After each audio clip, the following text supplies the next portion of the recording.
Vəfa Şərifova kimdir? 4 yanvar 1990-cı ildə Ağsu rayonunda anadan olub. 1 yaşı olanda anasını itirib. Ailədə 3 uşaq olublar. 11-ci sinifi bitirdikdən sonra Bakıya köçüblər və burada müğənni kimi fəaliyyət etməyə başlayıb. Müəllimləri Tacir Şahmalıoğlu və İntiqam Kərimov olub. Müğənni Şəbnəm Dovuzlu ona toylarda oxumağı öyrədib. Vəfa Şərifovanın toy qiyməti 3-6 min arasında dəyişir.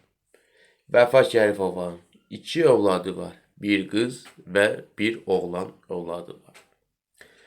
Videolarımızdan xəbərdar olmaq üçün abunə olmağı, takipdə qalmağı unutmayın dostlar. Və rəy bölmələrində bildirin ki, kimlər haqqında videolar gəlsin. Sağ olun dostlar.